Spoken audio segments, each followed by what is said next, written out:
Put your name on it. Just put your name on it. That's all I say. Be a man or a woman. Put your name on it.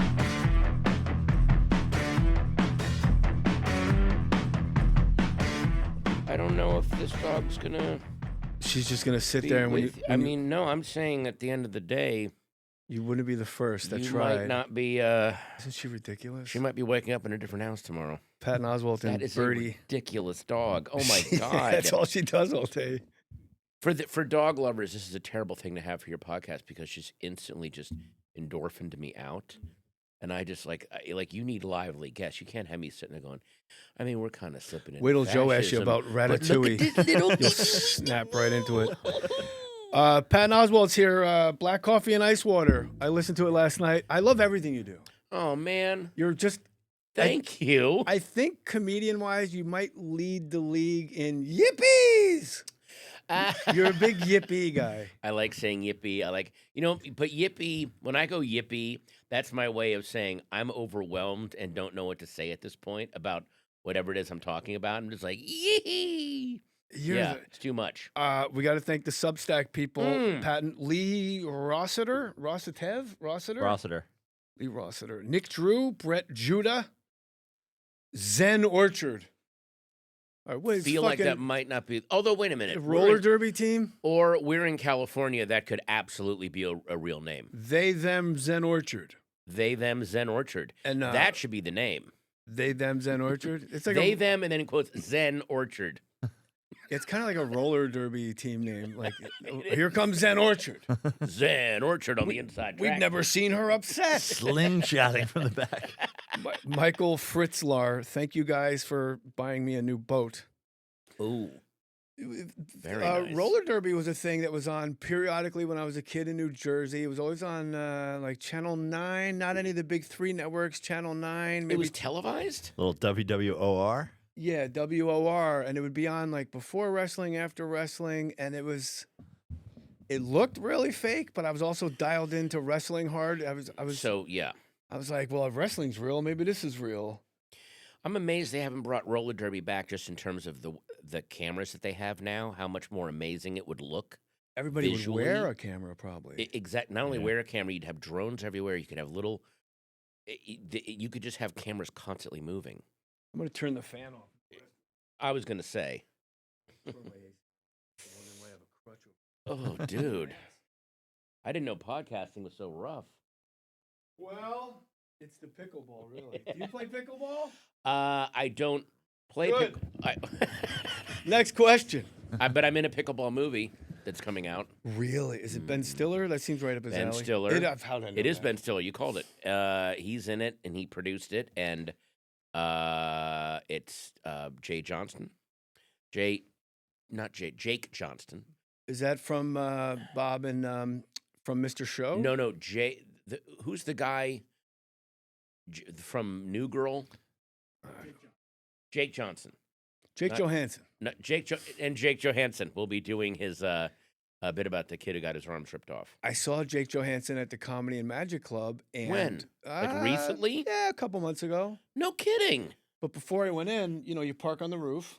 That's right. And I've never performed there until this year. Like somehow. Me too. I just did my first. Yeah, it's so weird. It's heaven on earth. It's the God. I'm like, wait, there's a 6 p.m. show? I'm 55 years. This is exactly.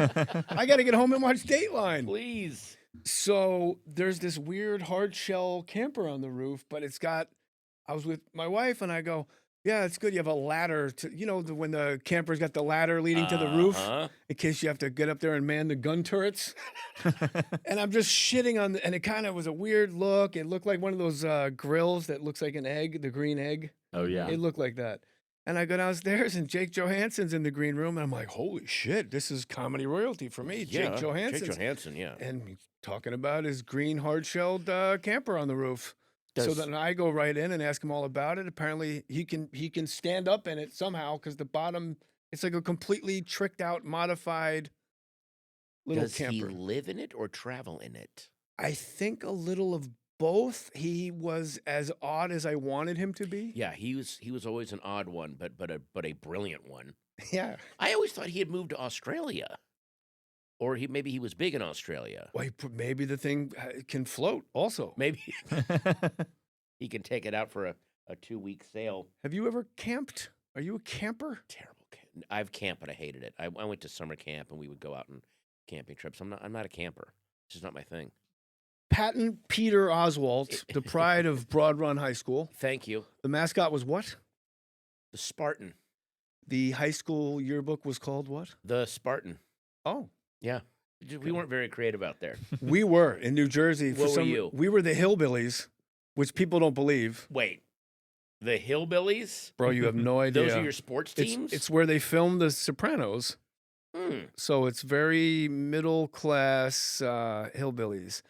So as you can see from this phenomenal logo, it's a drunk man laying down with ill-fitting pants with a rifle and a jug of whiskey. That's my high school.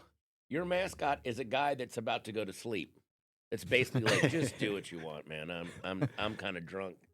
A lot of your alum are in Listen, Venice. I have a gun. I'm probably not gonna use it. If you bother me, I will. But just do what you got to do. Let me just sleep. So I've said it Do what you ad gotta do. nauseum, ad infinitum on this podcast. But the PC police came in the late '90s and changed the gun to a fishing pole and the whiskey jug to a dog, and the old retired mob guys change it back. Oh yeah. Or no more homecoming money. No. That's our that was your Cracker Barrel.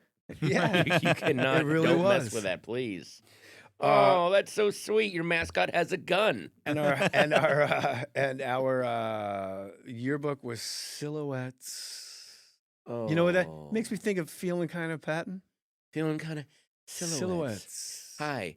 Oh, now that I think about it, our yearbook might have had a different name, and now it'll come to me as we talk. It wasn't called the Spartan. One day I'm hoping to get a producer that can look stuff up for me as I talk to my guest. Oh, you're when you're at Rogan level, hey, call that up. Look that up. Have you done Rogan? I did Rogan once. Is that like walking into the? It was look. I knew Joe back in the '90s, and Yeah. he's a perfectly nice guy. I live in a very. You want to hear a really tortured analogy?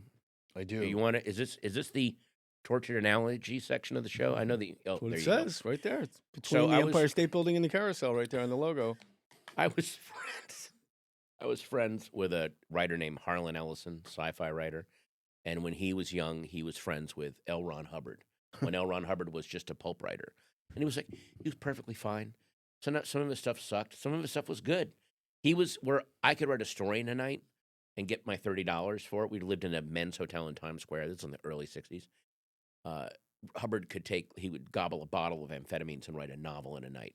A novel. He could write a novel and then just go, "There's my novel." I get it. He goes, and he was perfectly okay. And now I live in a world where that guy, my hallmate, controls a zombie army that will do whatever he wants and will destroy people. And he lives, he's dead, but maybe not. And for a while, he lived on a boat because he had so many billions and didn't want, how is this the world I'm living in? And I have a similar thing where I knew Joe in the '90s, perfectly fine comedian, perfectly, but now I live in a world where this guy can influence elections. The weather. He can affect the economy. He can affect the pandemic response. And I can think of, and again, Joe's a perfectly nice guy. I can think of a dozen other road comics who I'd rather have that power. You know what I mean? And I'm sure Joe would go, yeah, there are other people that should maybe have this power. So let's name them. me. Let's name guys that we like. I could see like Rick Overton. But Rick Overton is also very much in that whole, they invented a gas engine that runs on water and they killed the guy. But that's the gig, though. That is the gig. Yeah, that is the So gig. if you're going to have it, because when he was on this podcast, he kept showing me pictures of UFOs in the clouds. But Rick Overton. But there was no UFOs. No, He was literally showing me a picture of clouds and go, right there, man. That's part of the helix. There used to be a place called the Puzzle Zoo down on the 3rd Street Promenade. Yeah. And they had all these figurines in the back that people would, build like models and stuff. And he would make these steampunk airships. He would build them from scratch, and he had them on display there. And they were so frigging intricate and amazing. And I don't know. I mean, I think Puzzle Zoo closed. I hope that he went and grabbed those, and I love those. We're living in a very strange world right now. Getting back to Joe, getting back to Elron, getting back to where if you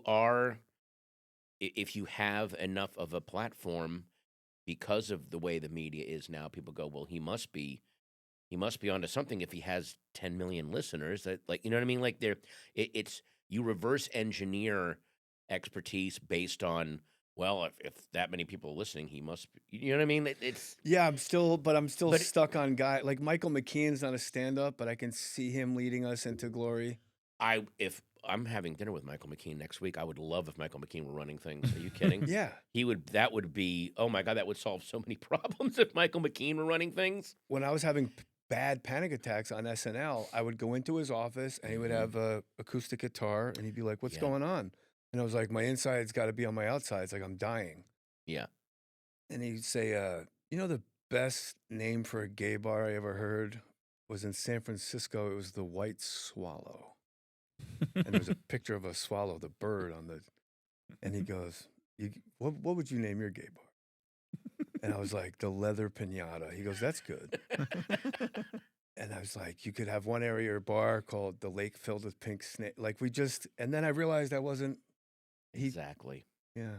But that's how you calm a comedian down. There was a, You got to go nonsense. you got to go nonsense. There was a very famous story when Jon Hamm, the first time he hosted SNL, Amy Pohler tells us, where that week, like her either mom or dad had passed away, and she was really having trouble getting through the sketches and stuff. And Jon Hamm came over to her and goes, "Listen, I feel really horrible for you, and I know I can't even imagine what you're going through right now, but this is a huge opportunity for me, and I can't have you fucking it up."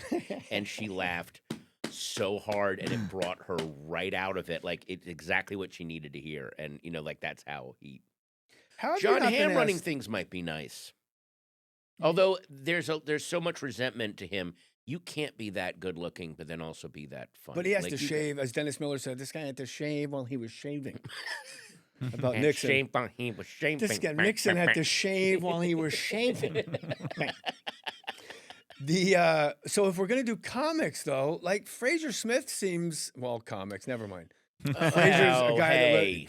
Fraiser's a radio guy first. Fraiser Smith has also beautifully aged into William Oh S. Burroughs. Have you seen how he No, has no, turned no, into no. William S. Burroughs? No. and it's William beautiful. Burroughs looked like a crazy old man in a horror movie all the time. He looks like healthy William S. Burroughs. He looks like $1 million. He looks great, but he has this William S. Burroughs, that kind of carved face. He's carrying deep sorrow. We and deep pledge knowledge. allegiance to the flags and faggots and all the heroin. I love a State of the Union with some snaps. Yeah, a little. Have you tried ivermectin?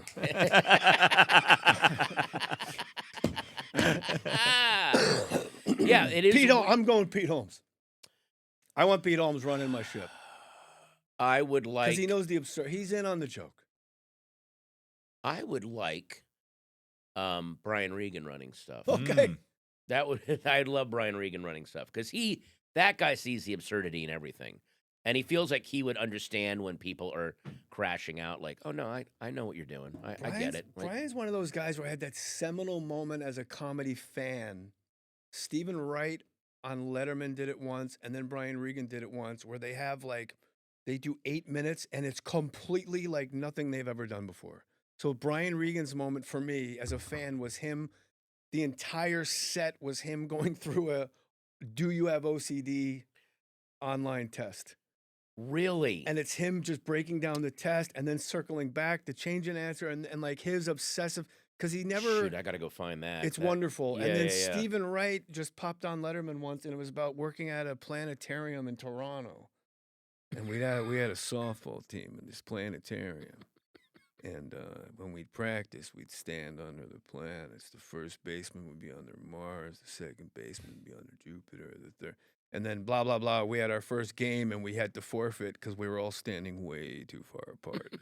But it was like 11 minutes of just practicing softball in a planetarium. Oh my god! I'm like, this is so unlike Stephen Wright. Wow, like he told a story. Yeah. Yeah. It wasn't like joke boom. Right, I right. named my Yeah. dog Spot. Now he disappeared. Or who like turned you on when you were coming up? Who were the guys you couldn't get enough of? Before I started comedy, and I bet this is the same for you too. Before I started comedy, there were people like, obviously, Carlin, Pryor, Steve Martin were that was the trinity for me. Like, that's what I want to do. And then right before when I started thinking like, okay, I want to, make him a fan of comedy, it was watching people like Bobcat and Seinfeld, and there was a great Showtime special that Jeff Altman did, and it's from the point of view of a stand-up doing a gig, a horrible one-nighter. I don't know. It was fucking cinematic. Where'd my pen go, Kyle? Fucking A. It's this. This never happens on Rogan. You You know what else never happens? The laughs. But then once I started doing stand-up, it was all my friends. It was Blaine Capatch and Mark Voice and Brian Posehn, people that are around me. Like those become Who's your the biggest second guy? influences. Oh, this guy, Blaine Capatch. this guy, I was roommates with him for a while. His name was Mark Voice. He came out of Baltimore. Had the strongest Baltimore accent. Baltimore. The funniest, like, genuinely, you know, like when guys act like the angry comedian, like I'm pissed off, and you're like, you're not really. It's just, as my friend Dave Anthony used to put it, what's the deal with toast? You know, you take bread, you put it, what the fuck? Like, you're just making up.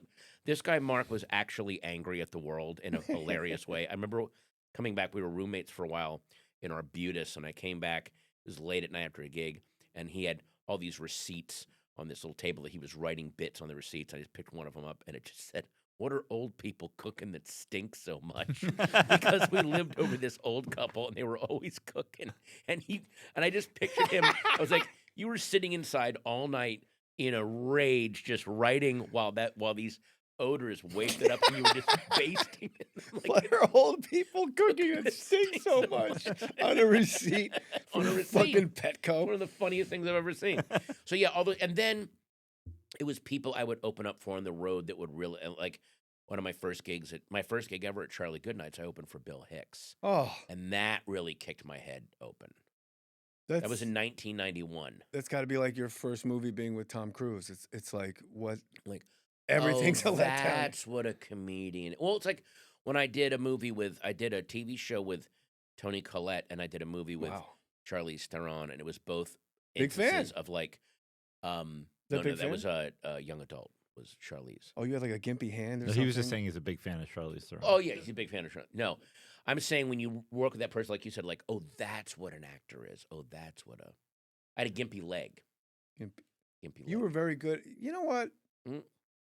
I really love you're one of these guys when you're in movies, I think we all have a low grade temperature.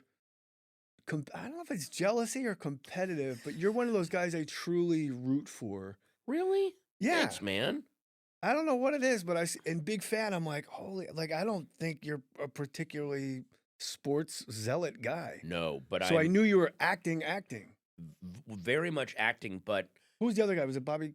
it was oh God, don't tell me the king of character actors, Kevin Kevin. Corrigan. I said Bobby Cannavale. I was in the right Bobby ballpark. Cannavale, I was also in- amazing. Kevin Corrigan, neither of us, I assume Kevin knew sports. He also doesn't follow sports. So there was this great scene where they wanted us driving and riffing about sports. I didn't know anything to say, and I was just like, wow, you think they're going to go all the way this year? And then there was just ass-grinding silence. And then Kevin just goes, I love football. Like, that was his riff. And I was like, He's aged more like William Burroughs than Fraiser. Yeah, but he always had that odd way of like pacing how he spoke and Yeah. how he would react to things. It was just always his own. He's great. I love his line in Goodfellas from the wheelchair. Get the fuck out of here. Yeah. Like, no, there's helicopters. Look, he's been following me all day. He looks at the helicopter that's actually, get the fuck out of here. Outta here. When I was I coming, know. it's amazing, like, when you're coming up in comedy, the guys you open for and stuff, and it's not till, like, you're 15, 20 years in, you realize, oh, that guy was a super hack. I There were opened for- certain guys that I remember watching going, wow, this guy's just killing it. And then it took me years to go, oh, he was killing because he was fucking horrible. Yeah, yeah, You know, it's more amazing to look back at someone, again, like a Bill Hicks, who I would see walk half a room doing brilliant stuff, you know, or people that didn't quite become huge that still did, I thought, amazing. So people like Bob Rubin out of San Francisco, or David Feldman, like genuinely trying to do weird stuff in clubs in a strip mall on a Wednesday night. There was so much more bravery to that. Do you know what I think they were mean? trying to do weird, or they're weird guys, and that's the only way they could communicate? Oh no, I thought the truly weird, like a Bob Rubin or a David Feldman. That's what they think. That's what they think comedy was. They're not trying to be. Oh, I'm gonna. That's the only way they have to communicate. The truly weird and original don't think they're being weird. It's Yeah. the people that tell you, "Strap in, guys. It's gonna Like get Lenny really weird." Schultz You're hit like, himself over the head with you're rubber like, chickens. guys, when you tell the audience how dangerous and dark See, and that's what I weird love you about are, Patton. You like in the comedians of comedy, which I saw maybe no lie 10 times. wow. My wife and I would ex-wife would just put it on constantly. I mean, it ruined the marriage, but Yeah, that's what I was about to say. I'm and sorry like about we that. talked about it on this show when you guys were talking about comics that go up with a certain outfit because their opening joke, like what the? I think it was you that just went, "What the? Look at this. I know you. Would he blow Don Ho for I that w- shirt? What the?" And you just got it down to 2 syllables. The guy hits the mic and goes, "What the?" Yeah, the thing that he has to. His opening line is something you. There was a guy I worked with that he was a white guy with dreadlocks, which with dreadlocks take a lot of time to grow and maintain. Yes. Like that's a thing you need to commit to. And he would go up and his first line is, "If I ever catch that barber." I went, well, barber didn't do that. You did. Was A it- barber can't give you dreadlocks. Oh, who you was the idiot. black woman? I used to do Standby at Catch a Rising Star. Mm-hmm. Oh, shoot. And she had like Patti LaBelle crazy hair. Oh Lord. And she would walk up and goes, "Yeah, I know my hair's fucked up, but I take my medication now." That was her opening joke. And it was this ass, as you said, ass grinding silence. Yeah, but because the audience is like, but if you take your It doesn't medication, now, make then wouldn't sense. you not? Okay, never mind. I haven't asked you a single. There, by the way, there was this is so random. There's another guy, this guy named Jim Turner. He played Randy from Randy and the Redwoods on MTV back in the '90s. He was just big. He was on Arliss. Yeah. Um, No, for some reason I thought Donald Logue was Randy, but that was no, the no. cab John driver, Logue was the cab driver. which is the greatest impression I don't know what the hell happened, but that guy needed his own series. He also, that's clearly a guy that drove him around, and he remembered it and went, "Yeah, I'm just gonna do like, yeah, like that happened to him, and he burned it into his head." Anyway, Jim Turner would do this character on stage who's like a self-help guy, where he's trying to like connect the audience. So he brings out this bag, like this doctor's bag, and he takes ribbons out of it. Everyone hold a ribbon. We're all going to be connected. And he's taking all those ribbons, and then at one point he takes out a gun, and like he realizes, oh, there's a gun in my, and then he just goes, "Why do we have these?" Like trying to cover for the fact that he accidentally took a gun out of it. But again, it's that whole thing of like trying to cover or make that. Actually, that didn't connect at all to the people with the dumb opening line. It just, I thought of it. No, and it but made I me love the laugh. story. Yeah. Sorry. So you did I know that podcasts, we like them to be very, very tight and logical Oh, and sure. follow. I mean, I don't want to bring randomness to podcasts. We're trying to cut clips here. We're trying to clip, goddammit. It's really, you were on the earlier version of the podcast where it was audio only. I When know. you I came remember to the that. radio station. Yep.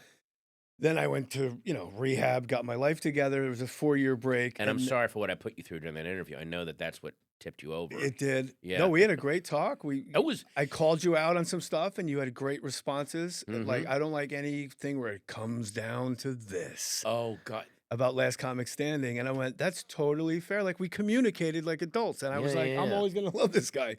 And then, where was I going with this? The podcast, now comedy's sort of become a business I'm not sure I want to be in anymore.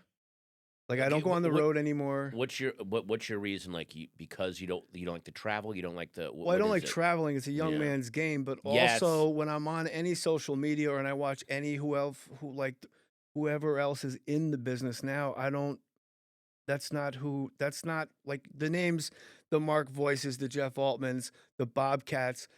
With me, I was on the East Coast. It was Alan Havey. I'd go to the cellar Alan and Havey. I'd do the 1:15 spot. Attell would do the 1:45 a.m. spot.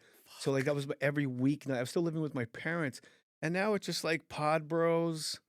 Yeah, we got. The only reason I'm really- still doing this is because Right. Joe walked me into how to monetize it, and I don't have to go on the road anymore, and I get to talk to my friends. we got really spoiled for 2 reasons coming up. You got every night it's Dave Attell. It's Otto and George, just fucking a cock-a-doodle-doo. Johnny Otto Cochran, and suck that George. cock-doo-dah. His Otto and George's interview on Midnight Blue with alcohol. did you see that one? Try to get Is- more of sandwich on your shirt, Yeah, you fat Yeah, fuck. you're wasting away to a fucking warehouse. I just watched that the other day. Me too. I watched that. Did we just over- become best friends? we just became friends. That point where Al asks some stupid non sequitur question, and it just brings everything to a halt. And then, I'm sorry, George. The guy's name is Otto. The puppet's name is George. George goes, "Geez, Al, the coffee just fell asleep." But he was also self-aware. Where you guys got to look up Otto and George and enjoy, and you're welcome. Like this Yeah. will change your life. It's the The funniest. dummy says something Al Goldstein, and it bombs, and the dummy just goes cricket. Like he was always self-aware when he was bombing. Cricket. Oh, we were in Escondido. We watched it. But together. again, Cricket. we came up during the time we had two advantages. It One, was madness. we were surrounded by people that I just want to be a good comedian. They're not thinking about how do I monetize this? How do I get into movies? How do I want to be the best at this? And we also had a thing. We had our time in the wilderness. We had time where we weren't being filmed and you weren't being watched. The comedians coming up now, yes, it is way easier to get through. There aren't the gatekeepers that we had to get through. You have your own studio in your pocket, basically. But you don't have those years where no one's watching you and you can figure out exactly who you are. They are all people are posting their open mics. They're Oh. posting their open mics. And if something The biggest show in the world is an open mic. yeah, but like Kill Tony's an open mic. yes, it is. It's a friggin' open mic and it's a way for a I don't want to go down that road right now. Well, you do get like a Christina Mariani, who's like, okay, that's an actual comedian that got through. yes. But then there's that guy that imitates Mitch Hedberg, and you're like, what? Why is this? Why? you know is what? that- You know what's really sad about the guy that I can't remember his name. It's good. He might have been able to find his own voice, but because there's no time in the wilderness, when I was coming up, I would ape other people. I didn't know what I was doing, so I would Whoever I saw last, I would that's what ape. I did Yeah, next. I would ape playing Capatch. It took me a while to find my own voice. This guy might have found his voice, but now it's been put on Netflix. Like that, it's stamped him, and it's going to be hard. Like they need their time in the wilderness, and that's being taken away from them. And it's like, and also the other thing too that really sucks about comedy right now. And I still love doing it, and I travel. But remember how we used to in the '80s go? I wish people would take comedy more seriously. Well, we apparently wished for that on a monkey's paw because now comedy is Fucking being just looked at under a friggin' microscope, and there's nothing more depressing and dangerous than when people say comedians are our new philosophers and truth tellers. Well, the media should be our truth tellers. Not if comedians are your truth tellers, then your civilization's about to collapse. You're about to go back into the dark ages because that's when the comedian was the truth teller. It was there so the king could go, yeah, I got a good sense of humor while I'm raping your daughter and sending your son off to war.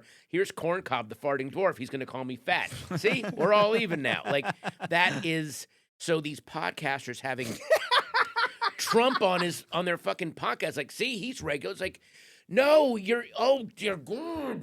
What are you doing? You shouldn't be having politicians on your fucking podcast. Oh my, yeah, that's a whole other thing. I do. Do you? Would you be Sorry. a good king or a bad king? What would be your Be a terrible king. What would be your pros and I already know my cons is I'd perv out and I'd make people have sex. And I would have different species of animals fight. Like, all right, rhino or shark, let's make it happen. If I were to perv out, that would at least mean that I was present and involved. My problem as a king is I'd be like Rick James. I'd have like 4 days where I'd be really, really focused and we're going to do this. And then 2 weeks, I'm just like, I don't, just leave me, I'm just crashing out for a little bit. Let me just, and I wouldn't, and everything would kind of fall. And then I had to run to catch up so that the kingdom would constantly be like, what is he doing? The It's like he bipolar just- king. Yeah, I would be totally like, I just leave me alone for a while. I just need to. I was going to watch a bunch of movies. I can't really talk. They're right not now. invented yet. Well, we're going to work on inventing this. Well, you know what I would do? Bring in the jester to do shadow puppets for me for like a few hours. Who was on? They lost America's Got Talent to a guy that did it was Orlando Leyba. Yeah. He lost a What? guy did shadow puppets and he lost. But the guy, it was amazing. I thought he lost to a dance troupe. Orlando is my opener on the road. Oh, Yeah, and I thought he was lost just to here. a, He's the best. he's Orlando. When you talk about like when you root for somebody, yeah. that's a guy when he walks out, audiences immediately root for him. They just absolutely root for him. He's so charming and so sweet, and also genuinely funny. Like he has really fucked up stories that happened to him. I love that you have good openers. I've always had, like, I've kind of got a Hall of Fame opener list. They've all blown past me. Oh, some of my openers, and Orlando's kind of headlining now too. But like John Mulaney has opened for me, Kyle Kinane, like but I'm glad that they just go. I don't want some guy that's like I'm always available when you like. Oh. I want people to launch. I don't, you know what I mean? Like, and so I'm very lucky. It And always, also, starts with a text. Hey, man, yeah, I see Hey. you're going to be in Richmond. You know, Yeah, I can fly. I'll fly myself. My dad works for United. My aunt's from 3 hours away from Richmond. My aunt's from New Jersey, so I could open for you in Richmond, Virginia. It's like, oh, you don't do crown work. Well, Crown. you're not a dentist, so that'd be weird if you did crown work. Every now and then I'll do a little crowd work, but to me it just sounds crowd work feels to me like at the end of an interview where the guy goes, "Anything else you want me to ask you?" It's like that's your fucking. Be prepared. Have stuff you want to talk about. Don't go. So what else? Well, now that's a thing. Comics will do like get to the end of their set and be like, next 20 minutes, just ask me whatever you want, and then they repurpose it as a crowd work clip. Well, I see them with their cameras up at the club. The MC at either the Improv, I don't go to the Comedy Store, it's a little dark for me, or the Laugh Factory. They'll set up their camera and it's just crowd work. And you go, I can see the whole, what they're doing and working. Then I want to pull them aside and be like, I don't know anybody that ever got a show doing crowd work because you can't ask a studio audience, what's your name, where you're from? Or maybe we just came up with the show. They tried to do a sketch at Mr. Show. I know this from back in the day about a comedian that becomes really, really successful at crowd work. And so he's a customs agent. And he's just going, what's your name? Where are you from? Like that. They're trying to work his act into his profession. It just doesn't work. I don't think people have any appreciation for. You may think you know how brilliant Mr. Show was, but the fact that sketches led to sketches, to a family watching TV, they're watching the sketch, and then the family watching it is the sketch, and the guy at the door becomes the new sketch. The sketches that they didn't do are sketches other shows would build a whole episode around, but they would just like, nah, this doesn't like. This has got to hit like 4 other levels before we can do it. You know what I mean? Like the bar for quality on that show is insane.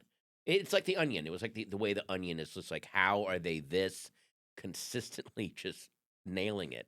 The original Ben Stiller show on MTV for me, that's like my comedy IV in high school. Not high school, just after high school. Like they would do Dog Day Afternoon on Star Trek, but it was, or they would do like, and it was only him and Jeff Kahn. Yeah. It was 2 guys. They would do Rain Man on Star Trek.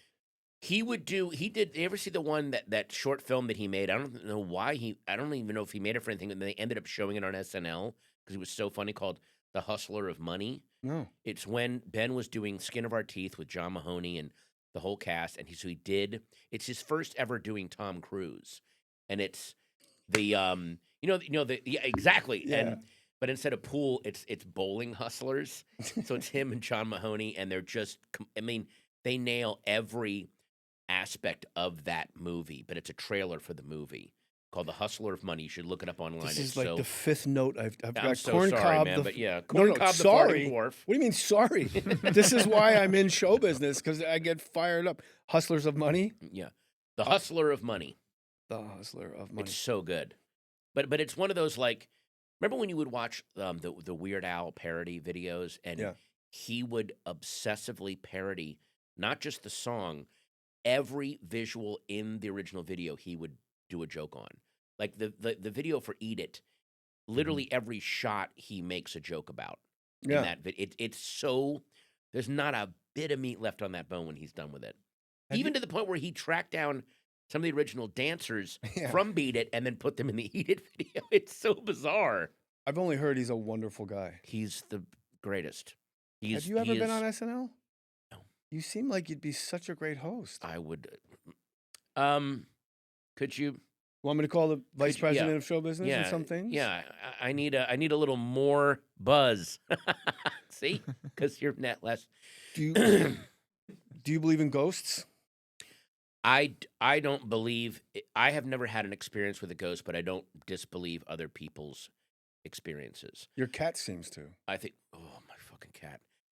This was Has this ever happened with your pets? no. She doesn't really. I don't think she has a brain. I Like that's her. She doesn't That's see the real people in the room. yeah. right. She doesn't come when. If I call her, she goes to her bed. I have a cat, and when I play with her, this is a bit that I do, but this is something that I keep experiencing. This happened 2 days ago, by the way, and I even was like, "Look at this! Look at this! Look at this! It's happening." When I play with her, she'll stop and then react to something, and she'll do that head turn like someone walked into the room, no one there, and then she'll follow it across the room, and then we'll do this little motion like there's something about her energy, like and gone, and then back to me, like, and it is so. Oh, look, a demon. Yeah. Oh, yeah. Well, I was like, I have friends who go, I wish my cat could talk. And I'm like, that's the last thing I want. If my cat could talk, all it would be this little fur ball going, remember that chicken treat you gave me? I'll eat another chicken treat. You want another chicken? I'll eat another chicken treat. You want another chicken treat? I'd love it in the oh, demon. Demon just came in the room, walking across the room. It has a coyote head. Now the coyote head is splitting open. It's two baby heads. Now it's pointing at you. Now it's gone. Hey, have another chicken treat? Like it was just That's so funny. but it's so creepy. And when I do that bit, I've had people in the audience go, "Yeah, my cat, yeah, it's clearly looking at something." It is amazing. Any of the things. I don't know if I'm a good writer particularly, but I'm a good reporter. Like you're Well, reporting. you can what- recount stories. yeah, Here's like what I'm happened. just. I saw it's this. my favorite subject. It happened to me. Now I'm going to share it with an audience. Mhm. It's like no matter how wacky it is, somebody in the audience is like, "Holy shit!" Yeah, Like that. Like Yeah. I'm doing jokes about my first day in rehab, going through detox, field trips to paddle boats in a van with 14 guys in an 8-passenger van. No, you have to laugh. You in a paddle boat, and you're in. I'm 4 days off But of I'm also fucking. flashing inside your head, like, how the fuck does this paddle boat help me keep me off fucking? Oh, equine therapy? They put us in a van. By the way, it's an 8-passenger van. There's 14 of us. They're fighting over the radio. It's like daytime hip hop stations on a FM radio, and everybody's trying to out dirtbag each other and be out. And we get there, and Patton, there's a therapist who works with horses and addicts or depression, whatever, and they're like, so let your horse choose you. Oh dear God! And as you're like, look, I want to have an open mind because I gotta get off drugs. My life has come to shit. And these horses, they fill our gaps and they can tell what we need. They know what's missing, and I'm like, well, mine just took a shit. Like, so I'm not like, I think you might be overselling the import of the horse and his intrinsic knowledge of what I need in life because you just Yeah. shit on my feet. You just tried to sell me a Hallmark movie, and this is an Abel Ferrara film right now. Like that's what I'm looking at. You girls ever suck a cock? Yeah. Oh, A couple God. beautiful girls. Where were you tonight? Kit Kat Club? Smoke a little grass? He just wrote a memoir, and I just ordered it. I cannot wait to read that dude's memoir. We tried to get him on he goes, I'd love to come on the podcast, What? but I don't travel. So you'd have to come to New York to record me. I'm like, of all the guys, I might. It's like Alan Alda. But would you ever be in New York and could set that up? Because I I'm would. done flying. Oh, you're done. I hit that weird whammy Really at can't- 55 years old. I can't sit on a plane. I get a panic attack. Oh my God. It's- Wow. The tube, the enclosure. Yeah. Lack of control. I can't get out and walk around. Abel, if you're watching this, you're worth a panic attack to me. Yeah, I would go have through a Patton- million panic attacks. How about you guest host more stories? And if you I'll want to pay send me on the first road class. as a roving reporter, I'll go talk to. Hi. You'll be my like John Oliver and I'll be John Stewart. I just send you out. to You'll be cover- here. So, Patton, what's going on? Well, I'm outside his apartment. He said he'd be here. It looks like it's on fire. I don't know what happened. You've Somebody heard- just threw a Ouija board at me. God damn it, is he Ouija board. amazing? He is a fucking nut, but God has made such. Even like there's an early movie he made called The Toolbox Murders. It's amazing, Yeah. and all of his movies I love. Why did I say that? Like, you know what? My need for validation, I acted like I knew what you were talking about. Oh, I'm going to take it back. go Write Say it down. say Toolbox Murders again. Toolbox Murders. Never heard of it. Oh wow. Oh well, you Fill got to me go in. see it. Okay. What I love about his movies like Ms. 45 and Toolbox Murders and even Bad Lieutenant is it is a weird. They've all become accidental documentaries of that's what New York looked like then. Yeah. Like this is New York in the late 70s. It really was as grim as people say it was. This is like you feel the crew is terrified. Like, can we just get this shot and get the fuck out of here? Harvey Keitel in Bad Lieutenant. What do you Oh. have to do to get a nomination? He's butt naked. He's smoking crack. Yeah. He calls Jesus, "You rat fuck! Where were You rat fuck! Where the fuck were you? I'm so bad. I'm sorry." I Couple N words in the car to the radio. Good I eyes, almost feel Daniels. like he took his cock out in that, didn't get the nomination, and the next year he took his cock out in the piano, and the Academy was like, "Okay, just showing put your your cock." cock away," and then he got the nomination. Like it was almost like they're like, "Please." Don't you think there should have been like a separate, like, we all know it's going to be Schindler's List. So now let's have the Oscars for everything that wasn't Schindler. Like the piano, that was a best picture. Well, there's He a was guy, a best, like, it was incredible. Holly. Yeah. There's a guy on Instagram called the Reverend Cuss Creep. He's an amazing film reviewer, and he does his alternate Oscars. And yes, he's doing it to be funny. Like he'll go back to the year 1991. Here's what was nominated. Here's what won. Here's what I picked. And yes, it's kind of funny, but it's also like, but the movies that he's picking are the movies that have actually lasted that we still talk about, and the ones that won the Oscar, you never watch those again. Like, why is that? Especially like The in nine- English patient. Yeah. English Patient, Dances with Wolves over Goodfellas. Goodfellas is literally part of our the greatest. vernacular now. It's actually better every time you watch it. And Somehow I learned something else and something I go, there's always a little Oh. detail that you miss. You're like, oh my God, I didn't even see that. it's in my mother's name. Yeah, Jimmy. it's What are you, a fucking wise guy? I want it out of here. It's in my mother's name. and one right before they kill Maury, because I'm not. Do they have You good Danish? Yeah, I told Bella I'd bring a Danish. but as they're walking, because they're all just filling, they're just chatting. They're talking about that big scandal of when they were getting the college players to throw the games. Was that St. John? No, I don't want to say the wrong school. Providence. It was a point shaving scandal. Point shaving, but they're talking about setting it up. That's what they're Wow. talking about. And so what they're saying is the life of crime these guys are living, it's so steeped and it's so deep that a giant point shaving scandal was just a toss-off thing. We got to go kill this guy. But those kids, they're going to shave the points, right? Good. Like, that's just a thing they just toss off. That's one of 8 crimes they're doing that day. They don't even care. It's a very good point. God, it's a great movie. Come on, let's go. I got a little warm up. Yep. And the way the camera is, the camera is a hustler. The camera is constantly looking around at everything, and it's what Henry's looking at. He wants everything. He wants everything, and he can't stop looking around at everything. He's not at peace ever. That camera is zipping around. First, it's zipping around because I want that car. I want those shoes. Yeah. He's looking at everything, and then at the end, he's looking at the consequences of all that wanting is now at least at the helicopter and the thing, and you know what? Every time there's no better depiction of being whacked on coke. I than can't that- fly than without that- my lucky hat. Fucking that- yeah, people. what the fuck is? Yeah, and the way he's zipping around, it's That was me. Oh, is that how you That- were? yeah, I Were you got. seeing helicopters? I was getting text. I thought cartels were after me. Jesus. Everything, something. The dialogue in my head, I would snort so much Adderall and swallow it hmm that as I was talking to you, my hands would get locked up like Lego hands, like you put a sword in there. Uh-huh. And then as you were talking, I'd be like, open your hands, you look weird. And then I would say something and they'd go back. And also I'd be bent over like this talking to you. And the whole time you're talking, I'm like, why are you? But then I realized I do that when I'm acting too. You get really wound up. I'm like, what am I doing? Stand up straight. You look like, but don't do it all at once. Did your friends have an intervention, or did you go, I got to No, stop? the intervention was in this room. Yeah. Really? So this is a big victory podcast. And Oh, there was, nice. so I don't know if you know this, the lie they told me, you have to lie to a drug addict to get him to their intervention. And I used to do it at a table over in that Oh, corner. yeah, how'd they get you to come here? For the podcast, in the next morning, I was going to interview Wu-Tang Clan.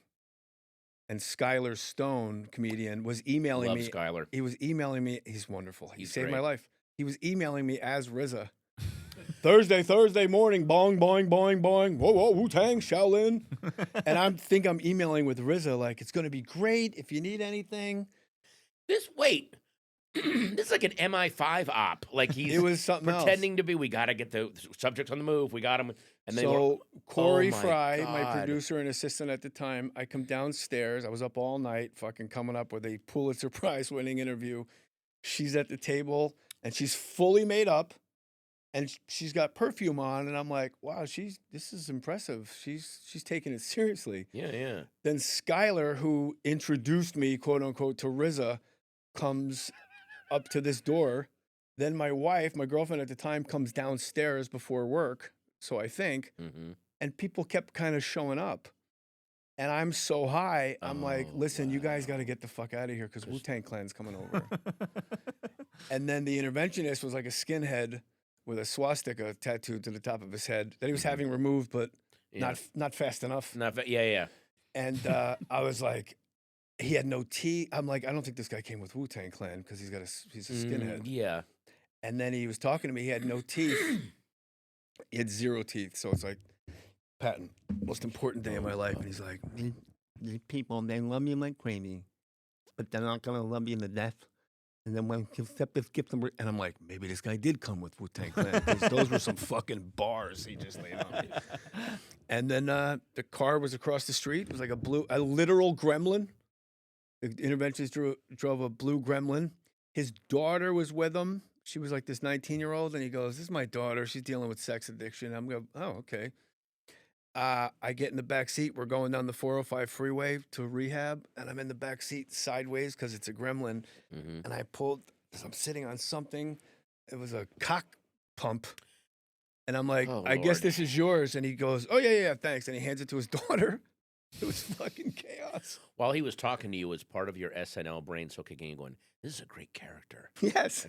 I should tell makeup, get me a bald cap. Oh my God, there's something really cool here. I could use this. That was more of the world. The world stopped spinning, so there was no thank you. There was no like actual thought other than you motherfuckers. Yeah, you were. Yeah, you motherfuckers. I've heard that everyone that goes to an intervention is initially so furious at because, but they're not furious. It's the addiction that's furious because the addiction's like, I'm safe in here.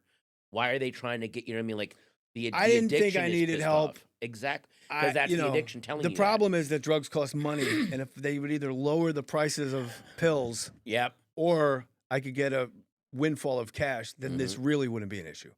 That's why Abel Ferrara needs to be president, because he'll bring those prices down. But in Rehab was when the SNL brain started. Like, there's a big vato. I went with a bunch of like Mexican gangbangers and this guy George. He cut our hair. He was like the barber in Rehab. Big guy, like a bouncer size guy. And he's like, we're doing group. And he goes, I don't think I told you this. He goes, like, you guys know, like you smoke meth. And it's like, I got to suck dick. You know. Come on, man, you smoke that meth, and all of a sudden you want to like suck that dick. You know what I mean? Come on, fuck you, man, And he's like working the circle, like we're holding it, like we're doing a prank. Right. Like he's like, come on, man, you know what I'm talking about. You got to suck that dick. You smoke the meth. I'm trying to get you to open up, man. Come on, you know what I'm talking about. Like, I'm the only one being honest about the. That's so hilarious. Like that guy. So yeah, but you never had. You're a depression guy, not a drug guy. Yeah, I never really had a problem. I mean, 30 years on. 30 years on Prozac. Congrats. 30 years on Prozac, my friend. Living through better chemistry. Which now it feels like, again, it feels very vintage and retro, like Rat Pack. I'm still on the old original Prozac. I know nice fedora, putz. I know this Gen Z now with their Wellbutrins and their old Prozac for me, baby. The autumn wind. The summer wind. I mean, it was... Depression is, and also it's very freeing when you realize, and I'm sure for an addict too, depression will always be a part of me, but you can learn to control it and go, you're only renting time in this thing. I still own this house. But for a while, the depression was a renter that was like, yeah, I'm going to knock these walls down. I might do some stuff here. And I was the landlord going, I don't really know what to do. And now I'm like, no, I'm the fucking landlord here. And you can, what do you need? What do you need to do? But you're not going to run this. You don't get to run the apartment building. Is there like a morning routine or something that you do in concert with the prescription? Yeah, I mean, I definitely try this. Whenever people talk about their routine, I wish they would always go, and some days I don't do it. But but on my perfect day, I'm up at 7, meditate, drink a shit ton of water before I do anything else. To hydrate He knows what's up. immediately. I'm doing this thing now. I do not look at any screens before 9 a.m. or after 9 p.m. because I think that has been It's horrible. driving all And of us. stay away from fucking MSNBC. insane. All that. Well, You may not Any- wake up in the morning. any cable news, and I'm not both sidesing anything. I'm just saying all cable news. This has nothing to do with politics. The way it's designed, if you've ever looked at it, it's breaking, new, just like they constantly have to have you jolted to keep you watching. This is any cable news does this. Now, boom, and that is so. The news should be a half hour at the end of your day, and it should be a man or woman going, "All right, here's what happened today. This is what went on." Remember okay? Brian Regan's joke about the unnecessary segues on the news? Like, and those are our lotto numbers. Thank you, Kevin. And speaking of lotto, there was a lotto crime. And I couldn't even get through it. I couldn't even get through the fucking joke. Speaking of lotto, there was a lotto crime downtown tonight. I remember the local news. I remember one night back in the 90s, I was a big fan of the X-Files. So they were doing, I was watching the X-Files, and then they went, coming up at 10, and they the local news at 10. And then they went, is this the last season of the X-Files? I was like, what the fuck? I love this show. So I stayed to watch the news, and they're like, no, it's been renewed for 2 more seasons. Like, you can't tease a story that that doesn't make any sense. Yeah, you know what I mean? But that's the job, isn't it? For Yeah. news. And by the way, when you say Did the breaking, president strangle an 8-year-old on the White House lawn? Tune in at 10. You're like, oh my God. Like, coming up next. No, he didn't do that. Anyway, but he did visit Malaysia today. Like, you can't, that's how they tease things on the news. It's to get you nervous and terrified all the time. It says breaking news on the bottom almost perennially. Constantly. Perennially? That means, again, not that no, much stuff is constantly. happening. Yeah. It's just not. And that's okay. Exactly. That's with addiction. It's like, it's okay that I'm sitting in my house watching television on a Friday at 8. This is what most of the world is doing. Yeah, it's okay. The You don't need to serenity be. of just the right now, everything's okay. No one's thinking about how to fuck you. Right. Like, everybody's thinking. I was amazed in recovery, Patton, at how little people were actually thinking about me. Everybody's just living their lives. That's the thing. I'm going to quote fucking Bob Hope. In my 20s. There you go. Do it. Mariette Hartley, she got freckles on her pussy. Is that mic on? Sorry. So sorry. He goes, in my 20s, I really worried about what people thought about me. And then when I got to my 40s, I didn't care what people thought about me.